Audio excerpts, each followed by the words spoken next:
Are stock splits good for investors? Fact or fiction? Welcome back to The Motivated Investor. Today, we're diving into a topic that often stirs up debate in the investment community: stock splits. Are they truly beneficial for investors, or is it just a clever marketing gimmick? Let's unpack this together.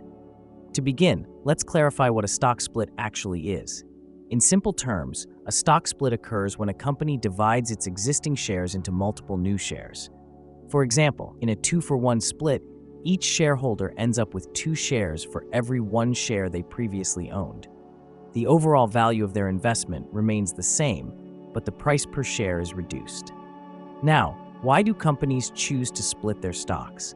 One of the primary reasons is to make their shares more affordable for a broader range of investors. When a stock price climbs significantly, it can deter smaller investors who may feel priced out. By splitting the stock, companies can attract more buyers and increase liquidity in the market. But here's where the debate begins.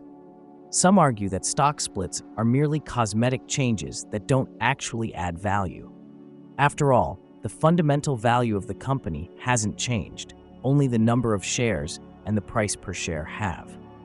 Critics suggest that while stock splits might create a buzz and increase demand in the short term, they don't fundamentally improve a company's performance. On the other hand, proponents of stock splits believe they can have positive long-term effects.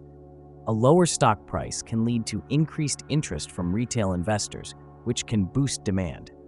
This increased demand might drive the stock price higher over time, benefiting existing shareholders. Additionally, splits can enhance the perception of a company's growth potential, making it more appealing to new investors. Let's also consider the psychological aspect of stock splits. Investors often perceive a stock split as a sign of a healthy and growing company. The idea of owning more shares, even if the total investment value remains unchanged, can create a sense of ownership and engagement among shareholders.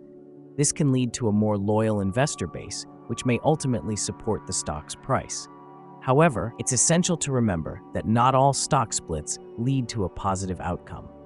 Some companies may split their stocks to mask underlying issues or stagnant growth. In such cases, the split may not translate into long-term gains, and investors could be left disappointed. To sum it up, whether stock splits are good for investors largely depends on the context. If a company is fundamentally strong and the stock split attracts more interest, it could be a positive move. But if the company is struggling, a stock split might just be a way to create an illusion of growth. So, what should you take away from this discussion? Stock splits can have both advantages and disadvantages. It's crucial to conduct thorough research and understand the company's overall health before making any investment decisions based solely on a stock split. Thank you for tuning in to The Motivated Investor. If you found this video helpful, please give it a thumbs up and consider subscribing for more insights into the world of investing. Your support helps us bring you more valuable content. Until next time, happy investing.